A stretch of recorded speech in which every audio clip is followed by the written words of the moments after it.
श्री गर्भ गीता। अर्जुनोवाच।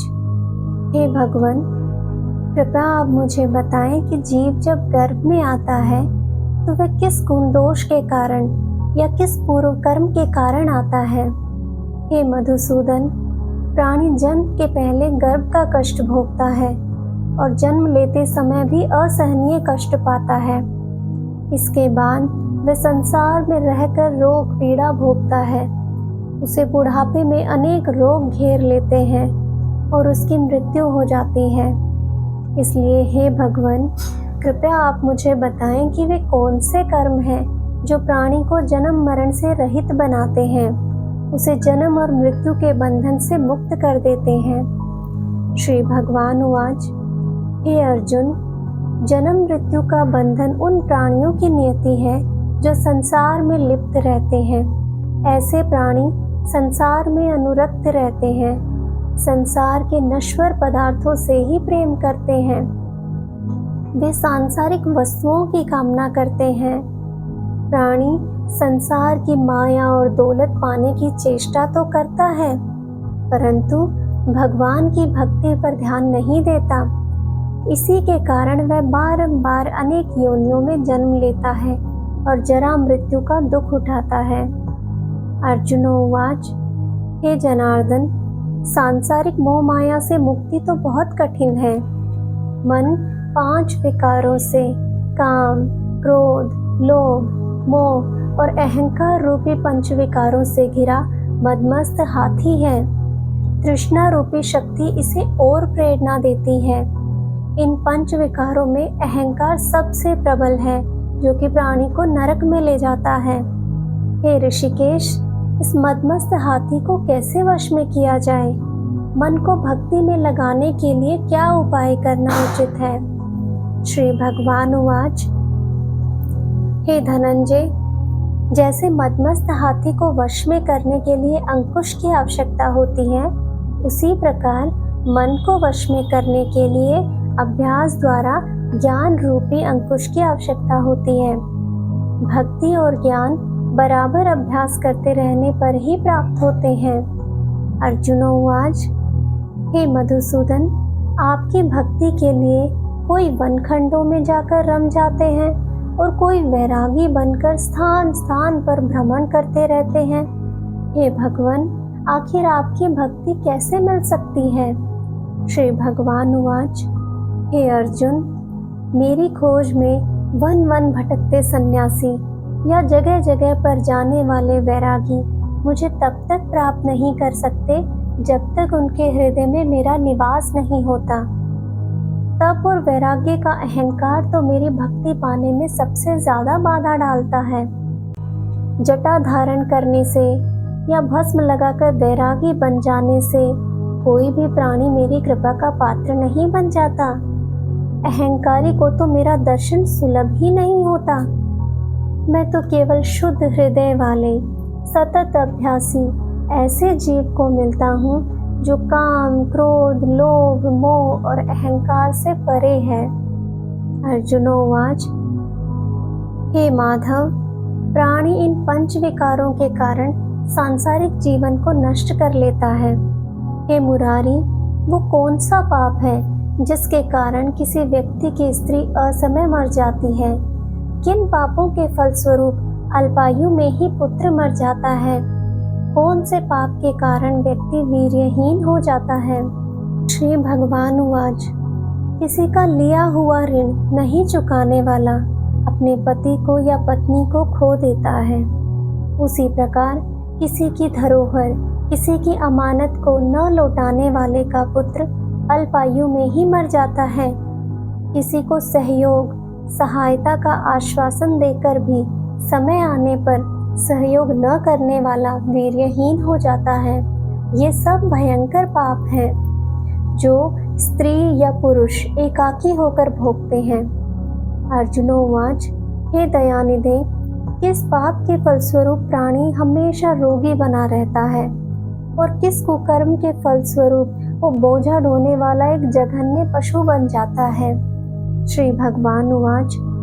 हे अर्जुन, कोई सौभाग्यकांक्षिणी कन्या को बेचने वाला सतत रोगी रहता है। अभक्ष्य भोजन और मादक द्रव्य का सेवन करने वाला अधम योनि में जन्म लेता है। झूठी गवाही देने वाला भोजन बनाकर पंचकवल कर स्वयं भोजन करने वाला बिल्ली और सूकर की योनि को प्राप्त करता है। अर्जुनोवाच, हे प्रभु, इस संसार में जिनको आपने धन धान्य दिया है और उत्तम साधन दिए हैं, तो उनका क्या पुण्य था? श्री भगवान उवाच, उत्तम रीति से सुयोग्य पात्र को स्वर्णादि दान करने वाला धन धान्य और वाहन आदि पाता है। सत्य सनातन वैदिक रीति से सुयोग्य वर को विधि पूर्वक कन्यादान करने वाला उत्तम मानव योनि का अधिकारी बनता है। अर्जुनोवाच, हे प्रभु, इस संसार में कोई तो सर्वांग सुंदर है और कोई बहुत कुरूप है, सो श्रेष्ठ स्वास्थ्य और स्वरूपवान शरीर किन पुण्यों से मिलता है? श्री भगवान उवाच, हे कौन्ते, पुरुष का रूप स्वरूप नहीं बल्कि उसके गुण महत्वपूर्ण होते हैं। फिर भी आकर्षक देह संत विद्वानों की सेवा और निरंतर ज्ञान की आकांक्षा के फलस्वरूप मिलती है। अर्जुनोवाच, हे दयानिधे, प्राणी धन और सांसारिक सुखों से मोह क्यों रखता है? श्री भगवान उवाच, हे महाबाहु, अगर मेरी कृपा से प्राणी वंचित हो जाए तो धन दौलत और सांसारिक रूप आदि से प्रेम करने लगता है। ये सब नाशवान है। विवेकी साधक को इन सब से दूर रहना चाहिए। जो व्यक्ति सांसारिक मोह माया से मुक्त होकर काशी, हरिद्वार, अवंतिका, अयोध्या आदि पवित्र स्थलों के दर्शन और मेरी निष्काम भक्ति करता है, वह राजा जैसी संपन्नता और ज्ञान प्राप्त करता है। इसी प्रकार विनम्र भाव से गुप्तदान करने वाला, कामना रहित होकर दूसरों की सेवा करने वाला सदा अपनी आवश्यकता के अनुसार धन पाता है और उसका काया हमेशा निरोगी रहती है। अर्जुनोवाच, हे प्रभु, प्राणी में रक्त विकार, खंड वायु, अंधापन और पंगुता इन सब का क्या कारण है? श्री भगवान उवाच, हे धनंजय, मेरी भक्ति से परे यानी भगवान की भक्ति से परे माया लिप्त नशे और व्यसनों में रत रहने वाला, क्रोधी, रक्त विकारी, आलस्य में डूबे दरिद्री, शील संयम रहित खंड वायु जैसे रोग से ग्रस्त होते हैं।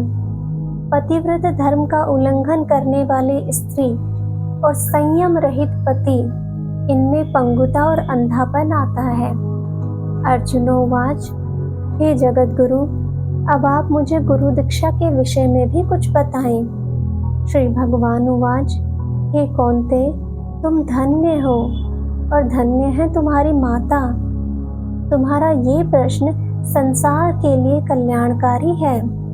हे पार्थ, संयमी और इंद्रियों को वश में करने वाला कोई सिद्ध पुरुष जो भगवान की भक्ति और परोपकार में लगा हुआ हो, उसको आप गुरु रूप में धारण करें। अपने गुरु के मार्गदर्शन में भगवान की आराधना करके व्यक्ति गुरु कृपा से भगवान की भक्ति पाता है। ऐसे गुरु से विमुख प्राणी सप्तग्राम को मारने का पाप भोगता है, उसका मुख देखना भी पाप है। जैसे मदिरा भांड से सटा हुआ गंगा जल अशुद्ध हो जाता है, उसी प्रकार गुरु द्रोही गृहस्थ साधक की साधना निष्फल हो जाती है। ऐसे व्यक्ति कुकर, सूकर, गर्दभ, काक आदि अधम योनियों को प्राप्त होता है। वह अजगर के समान आलस्य में डूबा हुआ तिरस्कार पाता है। इसलिए गुरु आज्ञा पालक साधनशील व्यसन रहित जीवन व्यतीत करना चाहिए। हे धनंजय, गुरु दीक्षा बिना साधक का उद्धार नहीं होता है।